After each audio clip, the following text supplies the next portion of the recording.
কররে গঠন, মরণে হাসিবে তুমি কাঁদিবে ভুবন। যখন তুমি এসেছিলে ভবে, কেঁদেছিলে তুমি, হেসেছিল সবে। এমন জীবন কররে গঠন, মরণে হাসিবে তুমি কাঁদিবে ভুবন। এরি মাকাল্লা এলাকার যুবক ভাইরা আমার, এ মুসলমান ভাইরা আমার, পর্দানিশীন মা বোনেরা আমার, কথাগুলো খুব খেয়াল করে শুনতে হবে। পয়গম্বর হযরত মূসা আলাইহিস সালামের জামানায় কুখ্যাত ডাকাত, তার ইন্তেকালের পরে কেউ তার জানাজা পড়বে না। আল্লাহ রাব্বুল আলামিন ওহীর মাধ্যমে পয়গম্বর হযরত মূসা আলাইহিস সালামকে ডাক দিলেন, এরে আমার পয়গম্বর মূসা, আমার একজন ওলির লাশ, আমার একজন বন্ধুর লাশ পড়ে আছে, তাড়াতাড়ি জানাজার ব্যবস্থা কর। তাকে নিজের হাতে দাফন কাফনের ব্যবস্থা করবি। পয়গম্বর ডাক দেয়া বলেন, আল্লাহ, আমরা তো জানি সে কুখ্যাত ডাকাত, তোমার ওলি হইল কিভাবে? আমার আল্লাহ ডাক দেয়া বলেন, পয়গম্বর, সে যখন নাবালেগ ছিল, শিশু ছিল, মক্তবে যাইত, মক্তবে গিয়ে তাওরাত কিতাব তেলাওয়াত করত।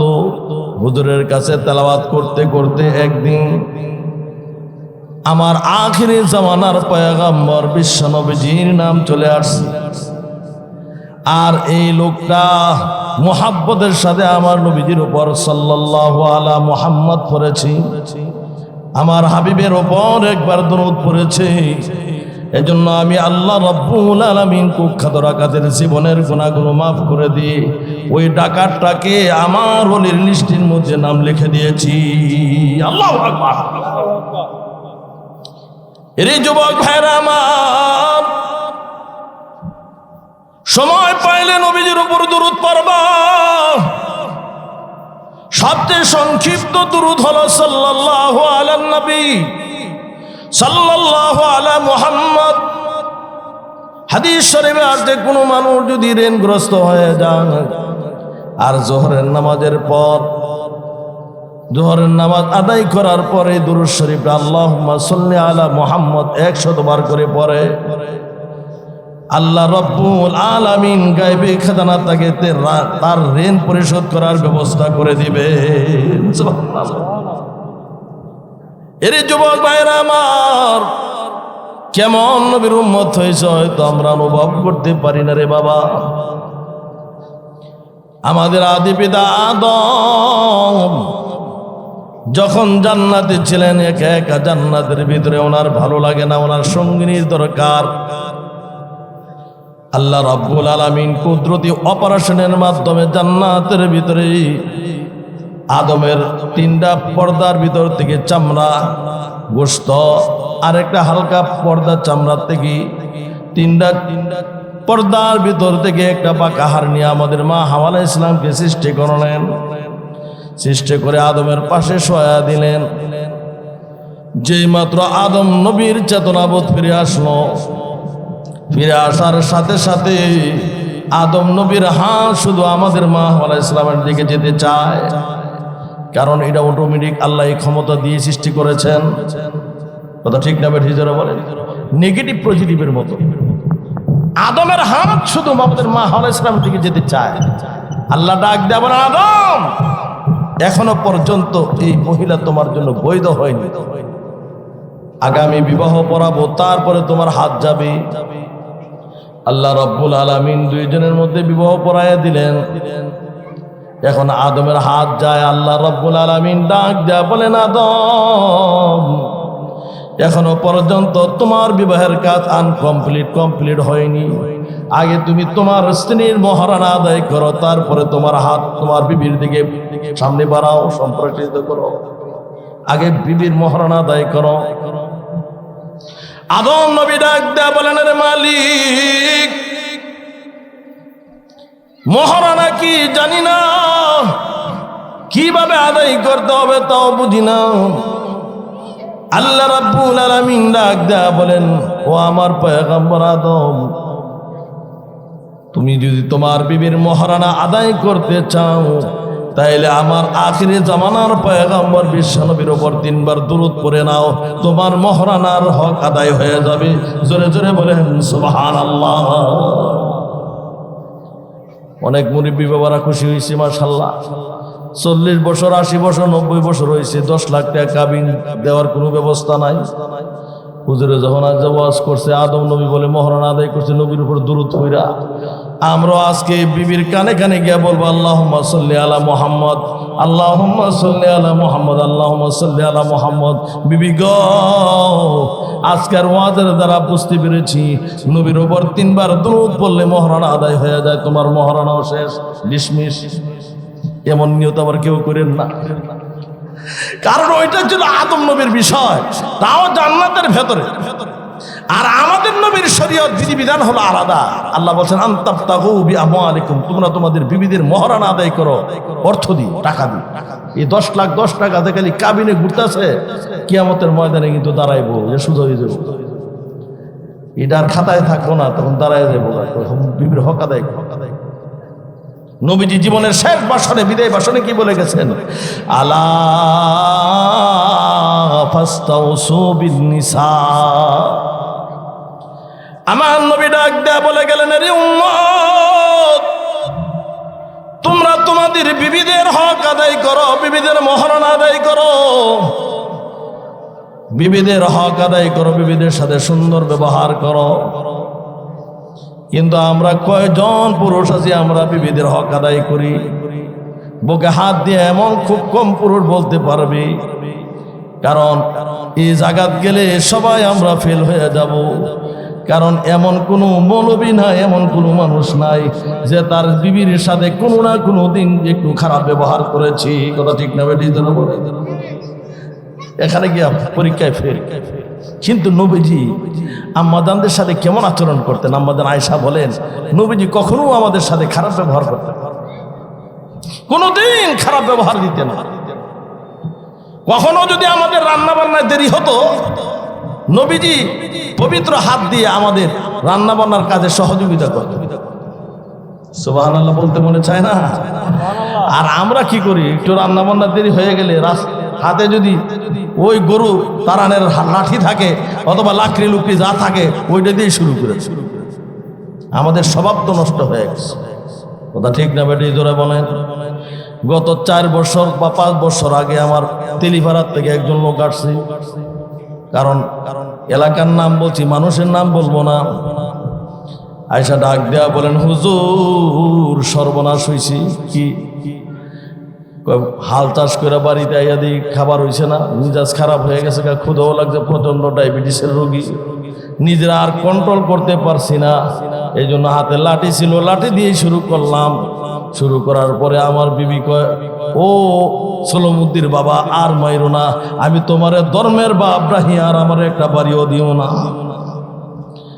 আমরা তো এলাম হে কোয়ালিটির মানুষ, বাড়ি হলিরে বাড়িতে বাড়িতে ধর্মের বাপ ডাহায়, এমন স্বভাবের মানুষ আছে না? নাই? জোরে বলেন, আছে না? আপনাদের মাকাল্লা এলাকাতে না থাকতে পারে, আমরা তো দেশ গাঁও ঘুরি গাড়ি, তো বিভিন্ন কমপ্লেন, বিভিন্ন সমাজের কথাবার্তা আমাদের কানে পড়ছে। এই জন্য চরিত্র আমাদের ভালো করতে হবে, স্বভাব ভালো করতে হবে, বিবিদের সাথে সুন্দর আচরণ দিতে হবে, মহিলাদেরকে সম্মান করতে হবে, ইজ্জত করতে হবে, মহিলাদের মহারানা আদায় করতে হবে। আলহামদুলিল্লাহ, আমার ওয়াজ শুনে মহিলারা খুশি হয়েছে, কারণ বহুত দিন পরে হুজুরে আমাদের পক্ষে ওয়াজটা করছি। কথা ঠিক আছে? আল্লাহ আসেন আমার ভাইয়ের, আমার বন্ধুরা আসুন সামনের দিকে যায়। এখন আমাদের ওয়াজ শুনলে, আমি যে সূরাটা তেলাওয়াত করি, যে সূরার নাম হলো সূরাতুদ দুহা। এই সূরার ভিতরে আল্লাহ বলেন ওয়াদ-দুহা। ওয়াদ-দুহা শব্দটা থাকার কারণে সূরার নাম হলো সূরাতুদ দুহা। এটাকে তাফসীরের ভাষায় বলা হয় তাসমিয়াতুল ফুল বিইসমিল জুজ, অংশ দিয়ে পুরো সূরার নামকরণ করা হয়েছে। এই ওয়াদ-দুহা শব্দ থাকার কারণে সূরার নামই দেওয়া হয়েছে সূরাতুদ দুহা। আল্লাহ রাব্বুল আলামিন এই সূরার ভিতরে 2টা জিনিসের শপথ করেছেন। কয়টা জিনিস? জোরে বলেন। 2টা জিনিস। কারণ আমরাও শপথ করি, কসম করি, আর আল্লাহ শপথ করেছেন। এই কসমের মধ্যে, শপথের মধ্যে পার্থক্য আছে। এজন্য আমাদের শপথটা হলো 3 প্রকার। 1 নাম্বার ইয়ামিনে লাগব, অনর্থক কসম করি আমরা। যেমন মসজিদে যাওয়ার পরে কাউকে জিজ্ঞাসা করলো, কেউ মানিক ভাই কই, আল্লাহর কসম করে বলি আমি দেখছি বক্তার লোকে বসে রইছি। এখানে আল্লাহর কসম করার কোন দরকার ছিল? এই যে আল্লাহর কসমটা খাইলো, এটা অনর্থক, কোনো জরিমানা নাই, তবে এভাবে না বলারই দরকার। 2 নাম্বার ইয়ামিনি গুমুস, আমরা বেশিরভাগ ভাইয়েরা মাইন্ড করবেন না, বিশেষ করে যারা ব্যবসা বাণিজ্য করে আর মহিলারা, এরা মিথ্যা কসম বেশি খায়। অনর্থক কসম খায় বলে, কাপড়টা আমি খোদার কসম 200 টাকা দর কিনে আনছি, যদি নিতে হয় লাভ না দিলে দিতাম না, অথচ কিনছে 150 টাকা করে। এই মাঝে থেকে যে 50 টাকা লাভ করলো, ইনকাম করলো, এটা হালাল না হারাম? সবাই বলেন হালাল না হারাম? আর নবীজি বলেন, হারাম মালের দ্বারা যে শরীর বাড়লো, বৃদ্ধি হলো, এটা জান্নাতে যাওয়ার উপযুক্ত নয়, এটা জাহান্নামের উপযুক্ত। এরে মুসলমান ভাইরা আমার, 3 নাম্বার আমাদের আরেকটা কসম আছে। কসমটাকে কিতাবের ভাষায়, ফিকহের কিতাবের ভাষায় বলা হয় ইয়ামিনে মুনাকেদা, ভবিষ্যতের ব্যাপারে কসম করা। যেমন একজন আরেকজনের সাথে ঝগড়া করে বলে, খোদার কসম জীবনে তোর বাড়িতে পা রাখবো না। পরবর্তীতে আবার আত্মীয় স্বজনের চাপে, বন্ধু বান্ধবের চাপে এর বাড়িতে গিয়ে উঠছে। তাহলে এই যে আল্লাহর কসম করে বলছে তোর বাড়িতে যাবো না, আবার গেছে, আল্লাহর নামের একটা বেইজ্জতি করছে না? এই জন্য তার কাফারা দিতে হবে। কি দিতে হবে? যারা বলেন কাফারা দিতে হবে। কাফারা কি? কাফারা হলো 10টা মিসকিনকে 2 বেলা খাবার দিতে হবে, আর না হয় 1 সিট করে কাপড় দিয়ে দিতে হবে 10 জনকে, 10 সিট কাপড়, আর না হয় 3 দিন একাধারা রোজা রাখতে হবে। এমন জরিমানা যদি গাড়ে আসে, তাইলে আরে তো ঘন ঘন কসম খাইতো না। কথা ঠিক না বেঠে? যারা বলে কসম খেয়ে কথা বললে মানুষ এই কথাটাকে অনেক গুরুত্ব দেয়। এই জন্য আল্লাহ রাব্বুল আলামিন 2টা কসম করেছেন। ওয়াদ-দুহা, দিনের শপথ, দিনের আলোর শপথ। ওয়াল-লাইলি ইযা সাজা, এবং রাত্র যখন, রাত্রের আধার নিঝুম হয়ে যায়, অন্ধকারাচ্ছন্ন হয়ে যায়, এই অন্ধকার রাত্রির শপথ করেছে। শপথ করে যে কথাটা বলছেন সেটা হলো একটা বিষয়, গুরুত্বপূর্ণ বিষয়। সেটা কি? মক্কার জমিনে আল্লাহর হাবিব বিশ্বনবী যখন দাওয়াতের কাজ করতেছিলেন, তাবলীগের কাজ করতেছিলেন, কিছু মানুষ নবীর জামানার থেকে যারা তাবলীগের বিরুদ্ধে, তাবলীগের বিপক্ষে অবস্থান নিয়েছে। যেমন আবুল আহাবের স্ত্রী উম্মে জামিল। কথা ঠিক না বেঠিক? এই উম্মে জামিল নবীজি যে রাস্তা দিয়ে চলাচল করতেন, এই রাস্তায় কাটা বিছিয়ে রাখতেন। নবীর কাছে লোকেরা আসলে বলতো, এই মুহাম্মদের কাছে যাও না, মুহাম্মদ একটা পাগল। চিনো তারা?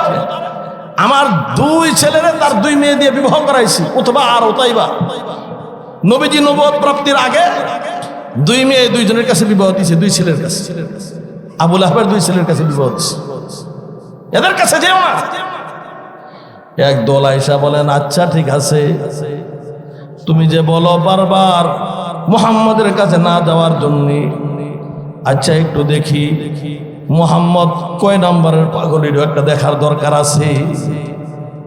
গিয়ে দেখেন আল্লাহর হাবিব বাইতুল্লাহর পাশে কোরআন তেলাওয়াত করতেছে। চিৎকার করে বলেন আল্লাহু আকবার।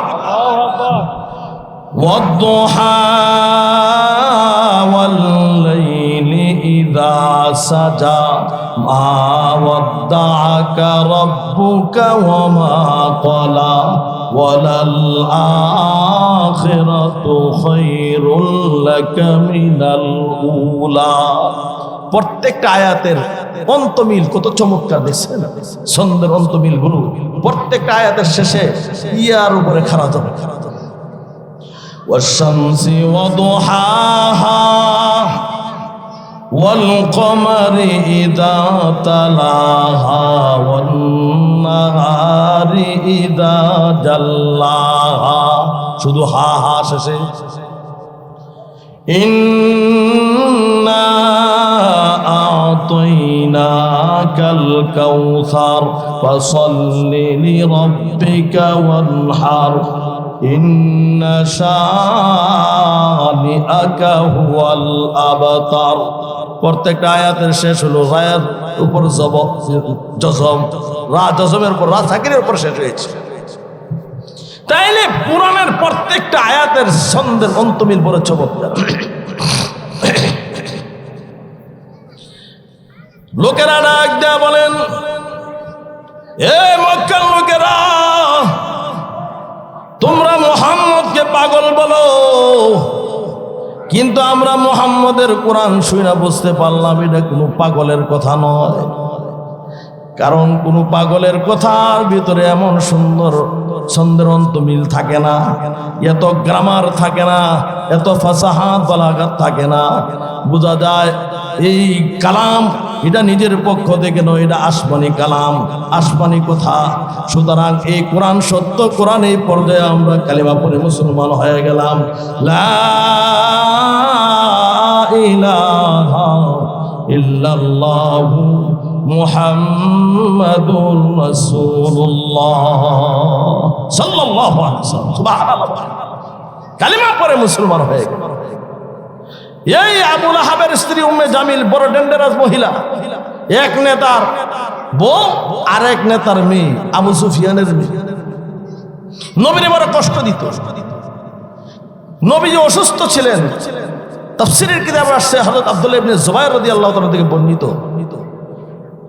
নবীজির পায়ে আঙ্গুলের মধ্যে ব্যথা পেয়েছিল, এই জন্য 2 দিন অথবা 3 দিন, কোন কোন বর্ণনায় আসছে 4 দিন 5 দিন নবীজি অসুস্থতার দরুন তাহাজ্জুদের সময় উঠতে পারেননি, তাহাজ্জুদ পড়তে পারেননি।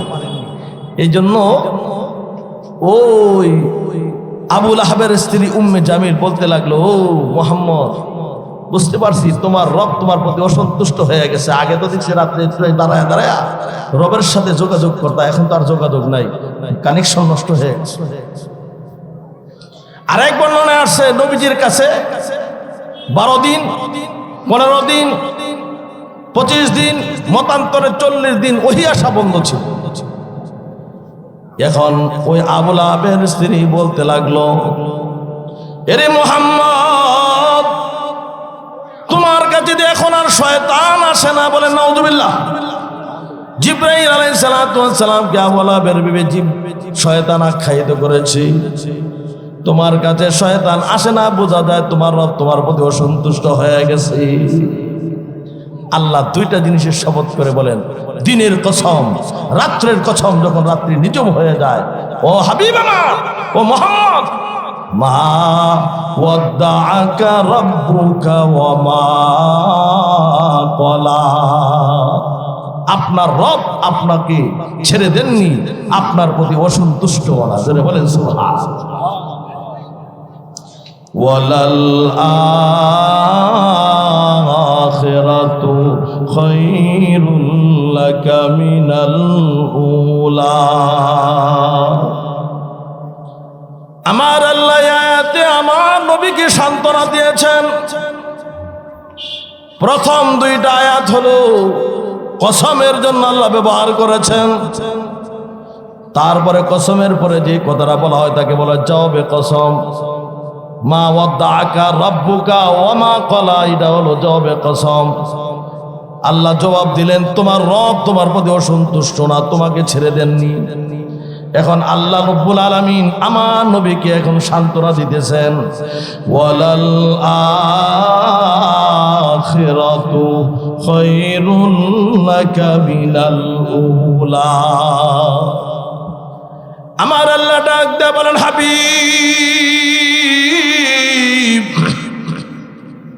মক্কার লোকেরা সাময়িকের জন্য তোমার কষ্ট দিচ্ছেন, এই কষ্টে তুমি কষ্ট মনে করবে না।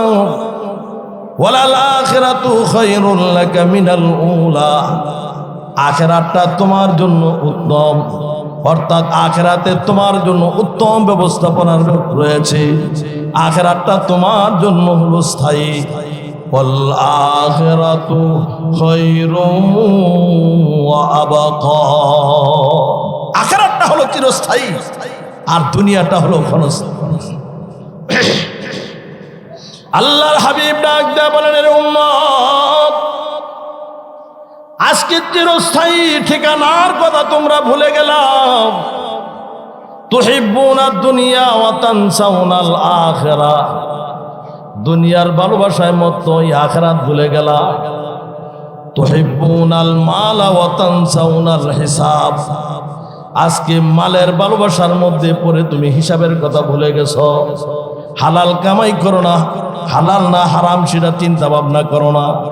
সুদ আর ঘুষ তোমার জীবনে এখন একেবারে ফ্রি হয়ে গেছে। সুদের টাকারে গনিমতের টাকার মতো ব্যবহার করে, কথা ঠিক না বেঠিক জোরে বলি? হিসাবের কথা ভুলে গেছো। এর যুবক ভাই, আমাদের সমাজে এখন রন্ধ্রে রন্ধ্রে সুদ ঢুকে গেছে।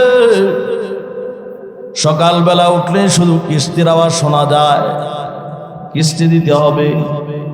বিভিন্ন ব্যাংক থেকে বিভিন্ন মানুষ থেকে লোনে টাকা আনে।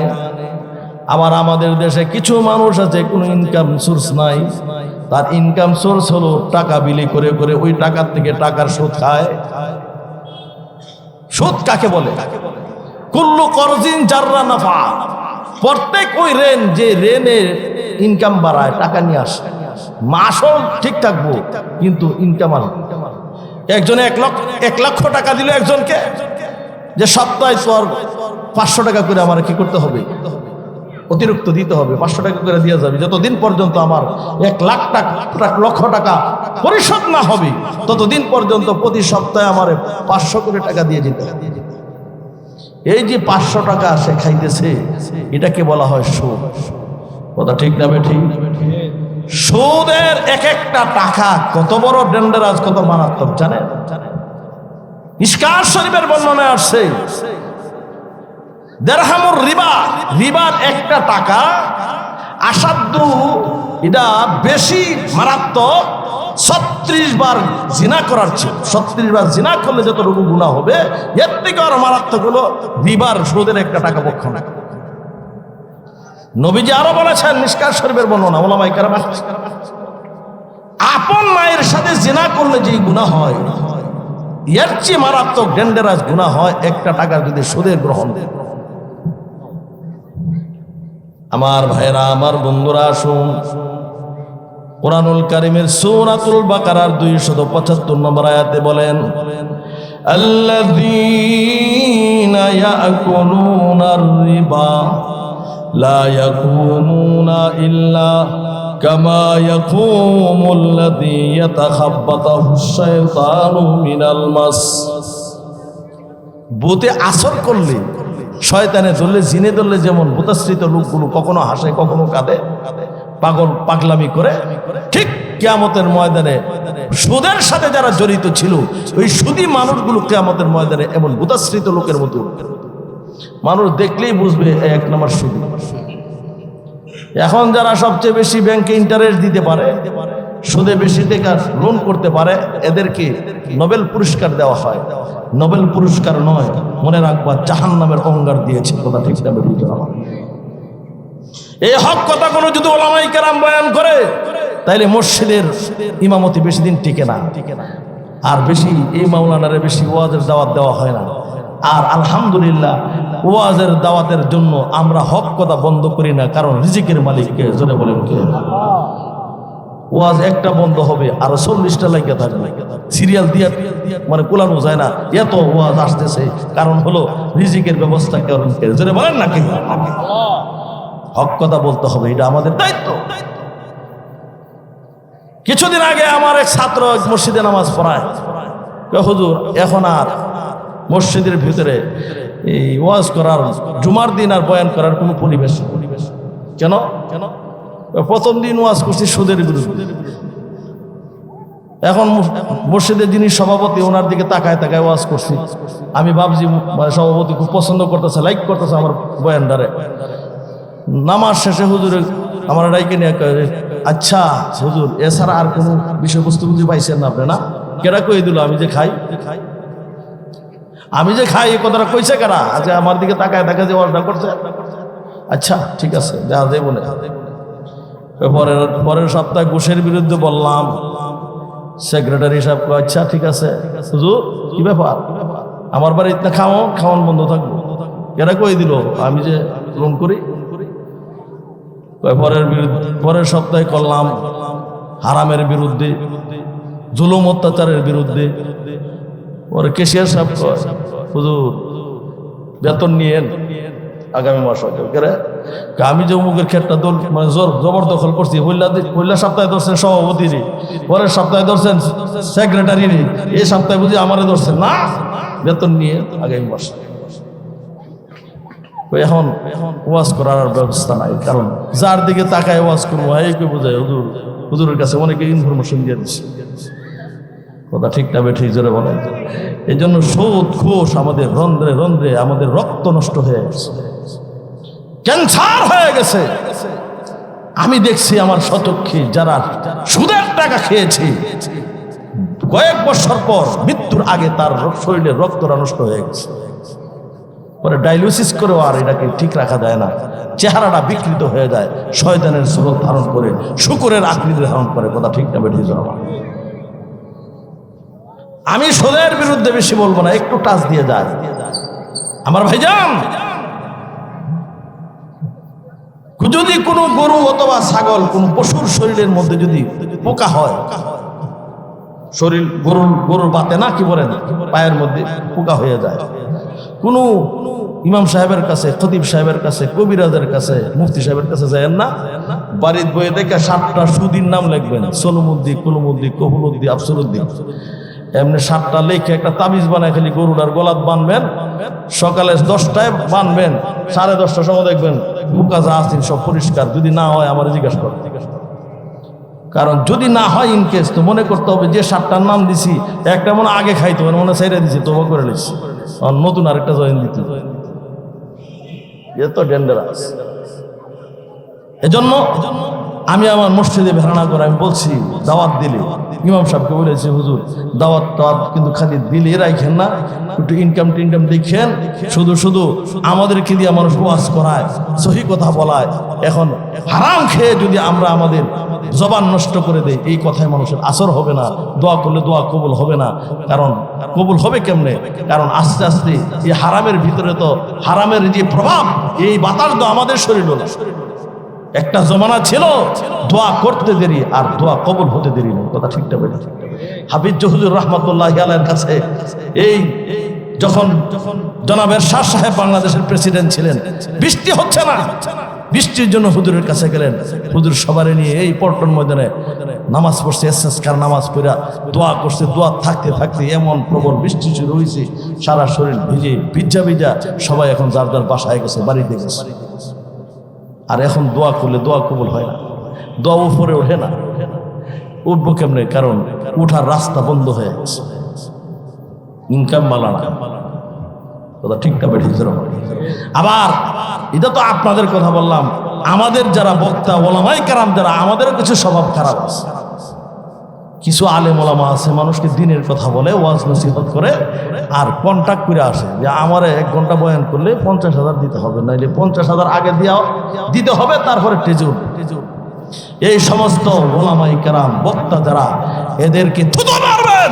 এই সমস্ত আলেমদের কথায় 2 পয়সার ফায়দা হবে না। আমি মুফতি ফতোয়া দিলাম, কথা ঠিক না? আমরা আমাদের স্বভাব এমন খারাপ হয়েছে, এমন কন্ট্যাক্টে বক্তব্য আনার লাগে আমরা চেষ্টা করি, খালি কণ্ঠ। এখন ওয়াজ শোনে না, খালি আওয়াজ শোনে, আওয়াজের জন্য পাগল।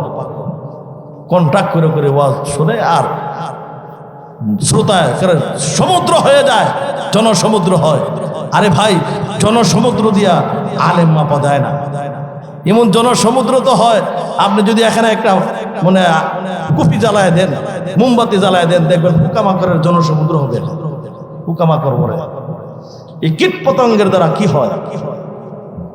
এই সমস্ত আলেম সমাজ যারা হারাম ইনকাম করে, এই সমস্ত টাকাও হারাম, যারা কন্ট্রাক্ট করে হারাম ইনকাম করে আজকে নিজেদের এলেমকে বিক্রি করতেছে, আলেমদেরকে কলঙ্ক করতেছে, ওলামাই কেরামদেরকে কলঙ্ক করতেছে। এদেরকেও সাবধান হওয়ার দরকার। যে আমার কণ্ঠ আল্লাহ দিয়েছেন, জবান আল্লাহ দিয়েছেন, কোরআনের ইলম আল্লাহ দিয়েছেন। আজকে যদি আল্লাহ ইচ্ছা করেন মুহূর্তের ভিতরে কথা বন্ধ করে দিবি, আমি মুফতি মোশাররফ একটা কথা আপনাদের সামনে আর বলতে পারবো না। কথা ঠিক বলেছেন। ওয়ালাল আখিরাতু খায়রুল লাকা মিনাল উলা। আমার আল্লাহ ডাক দেয়া বলেন, হাবিব আপনার জন্য আখিরাতটাই হলো উত্তম, আপনার জন্য পরকালটাই উত্তম। ওয়া আম্মা মান তাগা ওয়া আতারাল হায়াতাদ দুনিয়া ওয়া ইন্নাল জাহিমা হিয়াল মাওয়া। যারা এই পার্থিব জগৎকে পরকালের উপর প্রাধান্য দেয়, এই পার্থিব জীবনটাকে সে মনে করে খাওয়া দাওয়া ফুর্তি করো, দুনিয়াটা মস্ত বড়, এটা আমার জীবনের অনেক কিছু, মনে রাখতে হবে এর জন্য ঠিকানা হবে জাহান্নাম। নবীজি বলেন, তুহিব্বুনাল মাল ওয়া তানসাউনাল হিসাব, তুহিব্বুনাল কুসুরা ওয়া তানসাউনাল কুবুর। আজকে তোমরা দুনিয়ার অট্টালিকাকে ভালোবাসো আর আসল ঘর ঠিকানা কবরের কথা বলে। তুহিব্বুনাল হায়াত ওয়া তানসাউনাল মাউত। আজকে তুমি তোমার জীবনকে ভালোবাসো আর মওতের কথা ভুলে গেছো। এরে মা কাল্লা এলাকার যুবক ভাইরা আমার, মুসলমান ভাইরা আমার, মা বোনেরা আমার, শুধু তাই নয়, আল্লাহর হাবিব বলেন আর কত বড় নিমুখ হারামি তোমরা করেছো জানোনি? তুহিব্বুনাল খালকা ওয়া তানসাউনাল খালিক। আজকে তোমার বিবির ভালোবাসা তোমার কলবের ভিতরে আছে, তোমার সন্তানের ভালোবাসা আছে, তোমার বন্ধুর ভালোবাসা আছে, কিন্তু আসল সৃষ্টিকর্তা মহান আরশের মালিকের মহব্বতের কথা ভুলে গেছো। যে মালিক একটা সেকেন্ডের জন্য তোমার আমার জন্য ঘুমায় না। পয়গম্বর মুসা আলাইহিস সালাতু ওয়াস সালাম আমার আল্লাহকে ডাক দেয়া বলেন, রে মালিক, দুনিয়ার সমস্ত প্রাণীরা ঘুমায়, আপনি ঘুমান না কেন? আমার আল্লাহ ডাক দেয়া বলেন, রে পয়গম্বর, দুনিয়ার সমস্ত প্রাণীরা ঘুমাইলো, আমি আল্লাহ ঘুমাইতে পারি না, কারণ আমি আল্লাহর মায়া দয়া বেশি।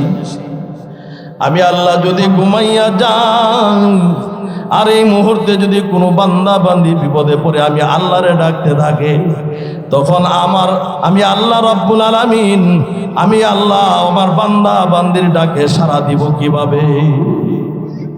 এই যুবক ভাইরা, আজকে খালেক ভুলে গেছে, বন্ধু বান্ধবের ভালোবাসায় আজকে তোমরা সৃষ্টিকর্তা ভুলে গেছো। এই তো আসতেছে 2 দিন পর বৎসরের ইংরেজি সনের প্রথম দিবস, এক সন শেষ হইব আর একটা বাঙালি যুবকদের কেরামতি দেখছেন, আর 31st নাইট পালন করে, হ্যাপি ইয়ার বিয়ার 31st নাইট পালন। আমার ভাইজান আমিরুল মুমিনিন ওমর রাদিয়াল্লাহু তাআলা আনহুর যুগে ইতিহাস সাক্ষী দেয়, তাহরিকে দেওবন্দ নামক একটা কিতাব আছে, ওই কিতাবে ওই বই ইতিহাসের সাক্ষী দিচ্ছে আমিরুল মুমিনিন ওমরের জামানায় হযরত ইখতিয়ার ইবনে মুহাম্মদ ইবনে বখতিয়ার খিজলি, উনি আমাদের এই বাংলার জমিনে ইসলামের নিশানা, ইসলামের পতাকা উড্ডীন করেছিলেন। সুবহানাল্লাহ। তখন থেকে হিজরি সনের সূচনা হয়েছে, হিজরি সন। পরবর্তীতে আমার ভাইরা এই মোগল সম্রাট বাদশাহ আকবর, এই আকবরের জামানায় সে দ্বীন এলাহি কায়েম করেছে। 51 বছর পর্যন্ত একটানা সে দ্বীন এলাহি কায়েম করে মুসলমানদের ভিতরে বিভ্রান্ত করেছে, এবং তার হুকুমে আমির ফতে আলী সিরাজি, ফতেহুল্লাহ সিরাজি তার নির্দেশে বাংলা সন আবিষ্কার করেছে, এবং বাংলা সনের প্রথম বৈশাখ শেষ চৈত্র এটাকে নির্ধারণ করেছে জনগণ থেকে, প্রজাদের কাছ থেকে কর নেওয়ার জন্য, ট্যাক্স নেওয়ার জন্য। এই সুবিধার্থে 1 বছর পর পর ট্যাক্স দিতে হবে, ট্যাক্স আদায় করার সুবিধার্থে সে ওই সন বাংলা সনের আবিষ্কার করেছে। আমার ভাইজান, আস্তে আস্তে আস্তে আস্তে আস্তে আস্তে নবাব সিরাজউদ্দৌলা যখন ইসলামের পতাকা নিয়ে আমার ভাইজান ইংরেজদের বিরুদ্ধে ইংরেজ খেদা আন্দোলন করলেন, আর বিশ্বাসঘাতক সিরাজউদ্দৌলাকে বিশ্বাসঘাতক মির্জাফরি করে যখন মুসলমানদের এই পরাজয় আসলো, তখন থেকে আরেকটা সনের এড করে দিল। এই সনটার নাম হলো ইংরেজি সন। এখন বাংলাদেশে তিনটা সনই মোটামুটি চলে। হিজরি সন খুব কম মুসলমানই জানে। বাংলা সনও তো আমরা মোটামুটি ভুলে গেছি, নামে বাঙালি, কিন্তু বাংলা সন কোন মাস চলে, আজকে পুষ মাসের কার্তিক মাসের কয় তারিখ অধিকাংশ মুসলমান বলতে পারবে না। এখন আমরা ডিজিটাল দেশের মানুষ তো, এর জন্য এখন আমরা ইংরেজি সনের হিসাব রাখি। এখন শুধু ইংরেজি চলে। ইংরেজি সনের প্রথম মাস হলো জানুয়ারি। আর যখনই জানুয়ারি মাস আসতে থাকে, নিকটবর্তী হয়ে যায়, ডিসেম্বরের 31তম তারিখে, 31 তারিখ দিবাগত রজনীতে ওই পশ্চিমা লাল কুত্তাদের সেই ইংরেজরা মুসলমানদের চরম শত্রু, মুসলমানদেরকে যুগে যুগে মুসলমানদেরকে নির্যাতন করেছে। 1 এপ্রিল ফুল তারা আমাদেরকে উপহার দিয়েছে। হাজার হাজার লক্ষ লক্ষ মুসলমানদেরকে যারা হত্যা করেছে, শহীদ করেছে, ওই ইংরেজরা আমাদের এই পশ্চিমা ইংরেজরা আমাদের বাংলাদেশের মধ্যে এই সনের প্রথম দিবস 31st নাইট আমাদেরকে সাপ্লাই দিয়েছে। আর আমাদের সোনার বাংলার ছেলেরাও আজকে মাশাআল্লাহ দেখবেন কেমন কেরামতি, ওই 24 সালে খিচুড়ি পাক করবে, বিরিয়ানি পাক করবে, আর তারা 25 সালে খাইবে। এর অর্থ হলো 31শে ডিসেম্বর রাত্রে 12টার আগে ফাঁকশাক শেষ করব। যে মাত্র 12টা 1 মিনিট এসে গেল, মানে পরবর্তী সন এসে গেল, 25 সাল এসে গেল, এখন তারা খাওয়া শুরু করব। বাংলাদেশের যুবকদের কেরামতি কত, 1 বছর ফাঁক করে আরেক বছর খাওয়া, আবার হ্যাপিয়া আনন্দ উল্লাস করে। কত যুবক যুবতীরা আনন্দ উল্লাস করে করে জীবন যৌবন নষ্ট করে, যুবকদের চরিত্র নষ্ট করে, যুবতীদের চরিত্র নষ্ট করে। এই হ্যাপি আর এই আমার ভাইরা 31st নাইট পালন করে করে মুসলমান আজকে ইংরেজ আর এই সমস্ত লাল কুত্তাদের অনুসরণ করে। কিন্তু মুসলমান আজকে আরবি সন হিসাব রাখে না, কোরআনের সাথে সম্পর্ক নাই, নামাজের সাথে সম্পর্ক নাই, হালালের সাথে সম্পর্ক নাই। কথা ঠিক না বেঠিক? আল্লাহ রাব্বুল আলামিন নবীকে বলে, নবী গো আপনি মনে কষ্ট পায়েন না, ওয়ালা সাউফা ইউতিকা রাব্বুকা ফাতারদা, বছরে আপনাকে এমন কিছু আমি দেব যার দ্বারা আপনি খুশি হয়ে যাবেন। আল্লাহু আকবার বলেন। এরে যুবক ভাইরা আমার, বন্ধুরা আমার, আল্লাহ রাব্বুল আলামিন বিশ্ব নবীকে কি দিয়েছেন?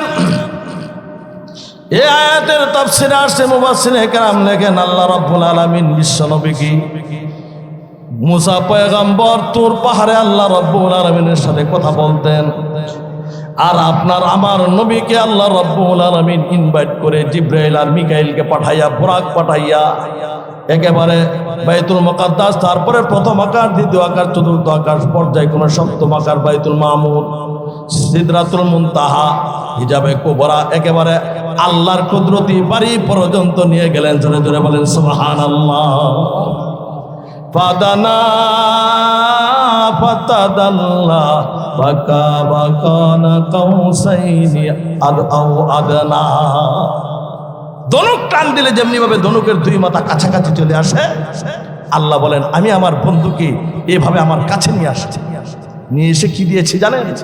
3টা হাদিয়া দিয়েছি। দিয়ে হাদিয়াগুলো পেয়ে আমার নবী খুশি হবেন। উম্মতের জন্য আমি আল্লাহ রাব্বুল আলামিন 50 ওয়াক্ত নামাজ দিয়েছি। আল্লাহু আকবার বলেন। 50 ওয়াক্ত নামাজ নবী ভাইয়া খুশি। 2 নাম্বার দিয়েছি কি?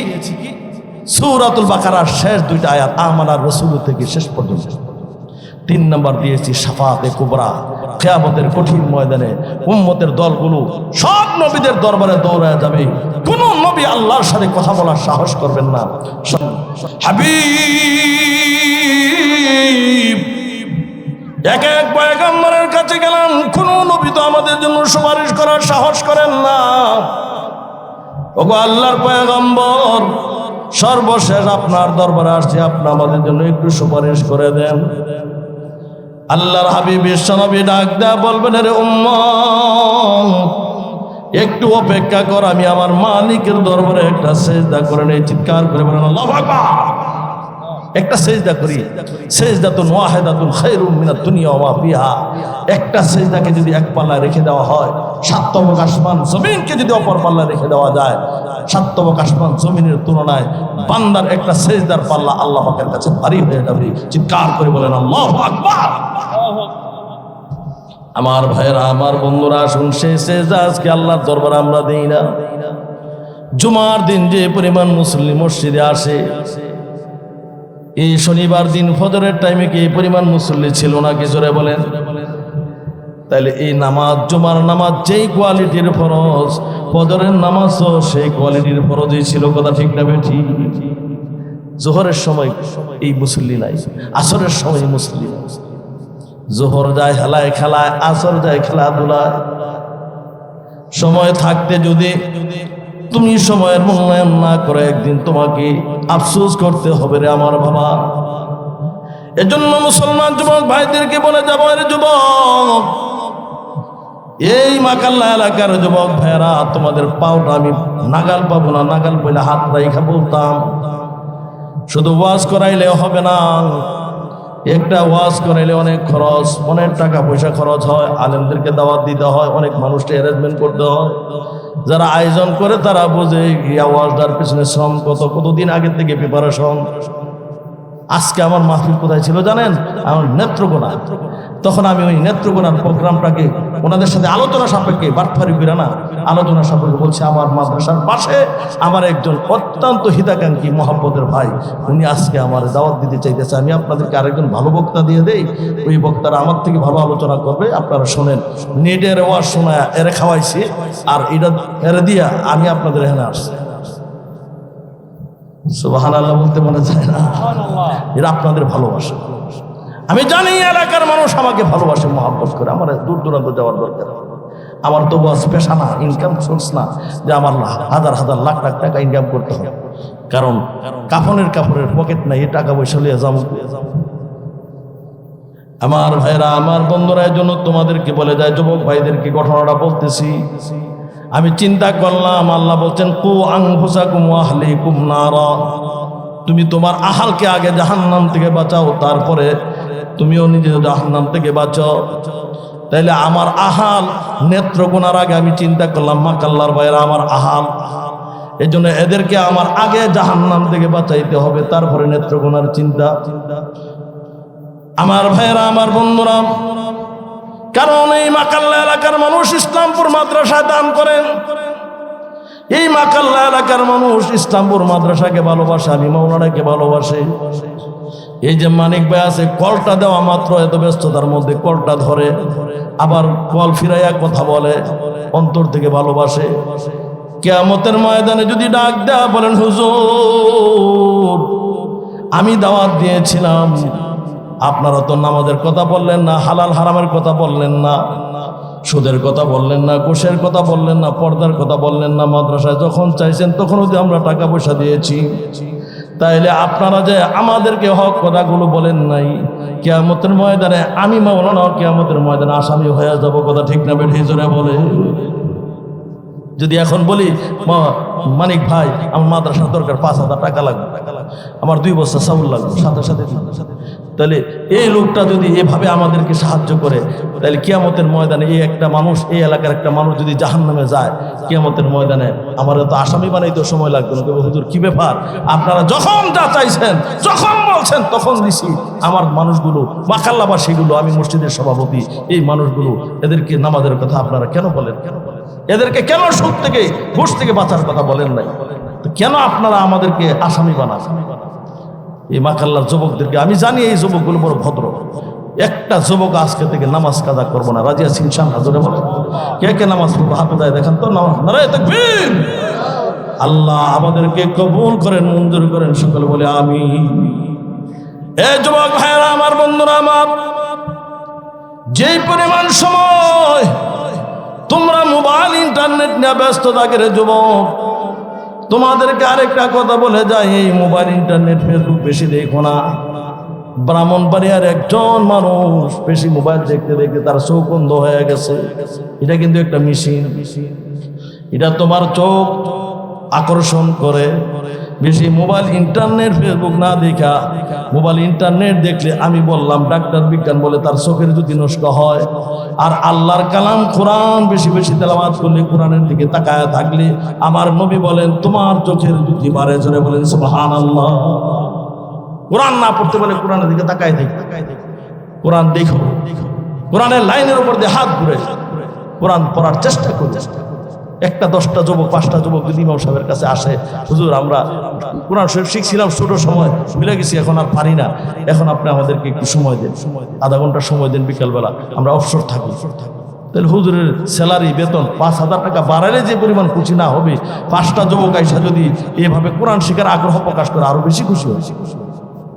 কিন্তু যুবকরা আসে না।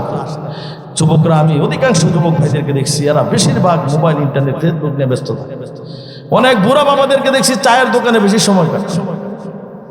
বুড়া মানুষ আবার বললে আবার আপনারা মনে কষ্ট পাবেন, বেশিরভাগ সময় দেখছি চায়ের দোকানে। আপনাদের এলাকাতে কম, বিশেষ করে যারা যে সমস্ত এলাকাগুলো বাজার বন্দর কাছে, এই এলাকার মানুষগুলো চায়ের দোকানে বেশি সময় টেলিভিশনের দিকে তাকায় থাকে। বুড়া মানুষ টেলিভিশনের দিকে তাকাইলে তো লজ্জা লাগার দরকার। আমার নাতি নৎকর হয়েছে, আমার পুতের বউ হয়েছে, আমার ছেলে হয়েছে, আমার ছোট ছোট ছেলেরা বাচ্চারা দেখবে আমি বুড়া মানুষ দাড়ি নিয়ে দাড়ি পাইকা গেছে, এখন আমি টিভির দিকে কেমনে থাকি। আল্লাহ, কষ্ট হইতেছে আপনাদের না? আমার ভাইজান ইমাম সাহেব পরবর্তী বক্তা নিয়ে আসবেন ইনশাআল্লাহ, ওখানে নিয়ে আসবে। আমার পর আরো 2জন বক্তা আছে, আমি তো আপনাদের এলাকার সন্তান। আল্লাহ রাব্বুল আলামিন বিশ্বনবীকে বলেন, ওগো নবীজি, অচিরেই আমি আপনাকে এমন নিয়ামত দেব যে নিয়ামতের দ্বারা আপনার সন্তুষ্ট হয়ে যাবেন। এর মধ্যে একটা নিয়ামত হলো আমি আপনাকে কোরআন দিব, যে কোরআন পেয়ে আপনি সন্তুষ্ট হয়ে যাবেন। জোরে বলেন আল্লাহু আকবার। সেই কোরআন আমরা পাইয়া খুশি না বেজার? জোরে বলেন। 2 নাম্বার, আল্লাহ রাব্বুল আলামিন 50 ওয়াক্ত নামাজ দিলেন। আল্লাহর হাবিব 50 ওয়াক্ত নামাজ নিয়ে আসতেছিলেন। 6ষ্ঠ আকাশে মুসা পয়গম্বরের সাথে সাক্ষাৎ।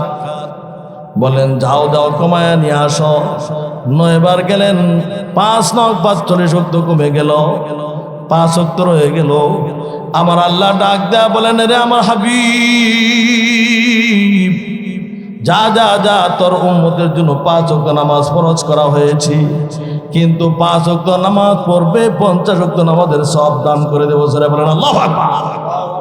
5 ওয়াক্ত নামাজ নিজের সঙ্গী বানাবো, কোরআনকে সঙ্গী বানাবো, নবীর সুন্নতকে সঙ্গী বানাবো।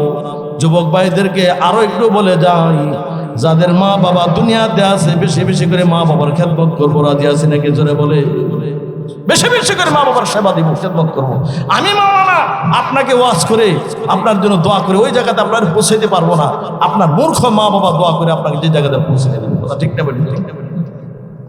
বেশি বেশি আল্লাহর কাছে ইস্তেগফার করুন।